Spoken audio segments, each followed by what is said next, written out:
Same order जर repeat येत असतील तर समजावं आपण योग्य ट्रॅकवर आहोत. नमस्कार मंडळी, मी स्वाती स्वागत करते माझ्या क्रिएटिव्ह कॉर्नरवर. अशाच केकचा डिटेल व्हिडिओ मी या अगोदर सुद्धा शेअर केला आहे. तर 1 kg पायनॅपल फ्लेवरचा हा केक होता. त्यामुळे 6 इंचाच्या टीनमध्ये मी केक बेक करून क्रमकोट करून ठेवला होता. केक एका बोर्डवरून दुसऱ्या बोर्डवर शिफ्ट करताना तो अगोदर खालच्या बोर्डपासून लूज करून घ्यायचा. केक बोर्ड टर्न टेबलवरून खाली काढून घ्यायचा आणि केकच्या सेंटरमध्ये अशी टूथपिक किंवा स्क्वेअर इन्सर्ट करून घ्यायची आणि पॅलेट नाईफने केक अलगद उचलून दुसऱ्या केक बोर्डवर सेट करून घ्यायचा. पॅलेट नाईफ केकच्या सेंटरला ठेवायचा आणि वरतून स्क्वेअर ठेवायची.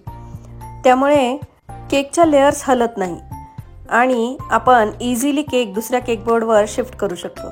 इथे तुम्ही बघाल तर केक अगदीच छोटा आहे, 6 इंचाचा आहे. तो 10 इंचाच्या बोर्डवर केला असता तरी चाललं असतं. पण इथे आपण आज फायर ब्लो थीम केक बनवणार आहोत. त्यामुळे आपल्याला 12 बाय 12 इंचाचा मोठा असा केक बोर्ड वापरावा लागणार आहे.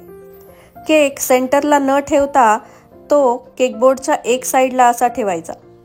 या केकचा डिटेल व्हिडिओ मी अगोदरच अपलोड केलेला आहे. तर तुम्हाला डिटेल व्हिडिओसाठी मी लिंक डिस्क्रिप्शन बॉक्समध्ये देते, तो तुम्ही बघून घेऊ शकता. आता काही लोक विचार करत असतील की 1 kgचाच हा केक आहे, तरी आपण याचे एक्स्ट्रा चार्जेस का द्यायचे? तर बघा, बेकरी स्टाईल केक करायला अगदी अर्ध्या तासात आपण फिनिशिंग करून आयसिंग करून घेऊ शकतो. पण अशा प्रकारचे थीम केक करायला तुम्हाला मिनिमम 1.5 ते 2 तासाचा तरी वेळ लागतो. 2 तासात आपण बेकरी स्टाईलचे 4 केक तरी बनवू शकतो. शिवाय इथे बघा, आपल्याला 12 बाय 12 इंचाचा केक बोर्ड यूज करावा लागला. त्यानंतर 12 बाय 12चे 2 बॉक्सही यूज करायला लागले. प्रिंट आउट, फ्लावर्स याचाही वेगळा खर्च असा आलेला आहे. त्यामुळे इथे एक्स्ट्रा चार्ज घेणे स्वाभाविकच आहे. अशा केकच्या डिटेलिंग्सला सुद्धा खूप वेळ लागतो. आता थोडं केकबद्दल बोलूयात. तुम्ही या अगोदरची सर्व प्रोसिजर बघितलीच आहे. तर पुढच्या बाजूने स्ट्रॉ घालून ती मागच्या बाजूने अशी काढून घ्यायची व केकला एक छोटा होल करून घ्यायचा. त्यामधून पुन्हा दुसरी पेपर स्ट्रॉ पास करून घ्यायची.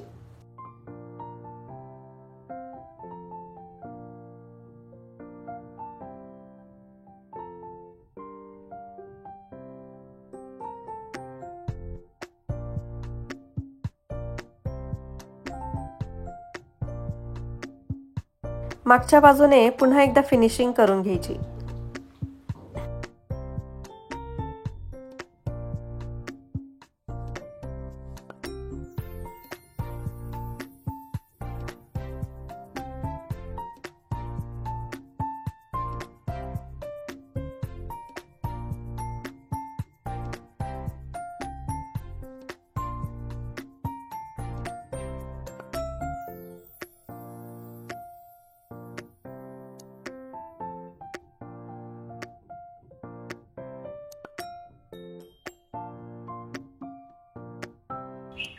मी केलेली डिझाईन कधी कधी मला आवडत नाही, त्यामुळे ती पुन्हा काढून पुन्हा दुसरी डिझाईन मी बनवत असते.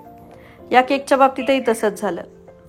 सुरुवातीला मी शेल नोझल वापरलं होतं, पण ती डिझाईन काही मला आवडली नाही. त्यामुळे आता इथे छोटं स्टार नोझल घेऊन त्याने डिझाईन करत आहे. खाली बॉर्डर सुद्धा त्याच नोझलने काढून घेतली.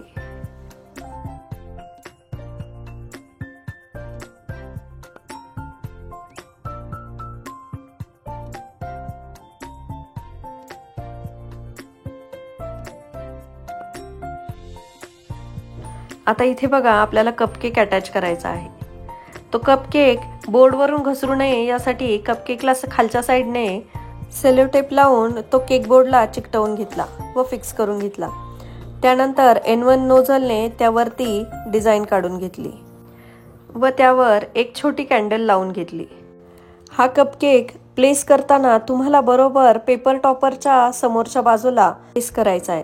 म्हणजे जेव्हा स्ट्रॉमधून मागच्या बाजूने फुंकर घालू तेव्हा समोर लावलेली मेणबत्ती विझेल. या टाईपचा केक करणार असाल तर शक्यतो स्क्वेअर बोर्ड वापरा. त्याने तुम्हाला स्पेस भरपूर मिळेल. राऊंड बोर्डवर तेवढी स्पेस मिळत नाही. सुरुवातीला मी जो केक केला होता तो राऊंड बोर्डवर केला होता. त्यावेळी माझ्या लक्षात आलं इथे राऊंड बोर्डऐवजी स्क्वेअर बोर्ड वापरला तर जास्त जागा मिळेल. त्यानंतर थोडेसे रोजेस लावून घेतले, काही स्प्रिंकलर्स व टॉपर्स लावून केक फिनिश केला.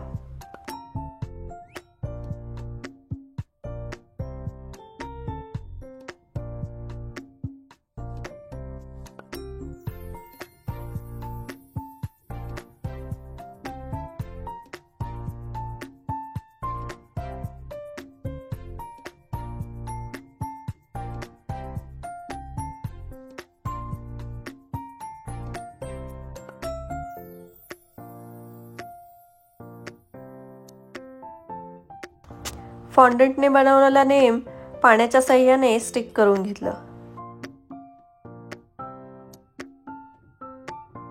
आणि असा तयार झाला आपला फायर ब्लो केक. कसा वाटला आजचा केक कमेंट करून नक्की सांगा.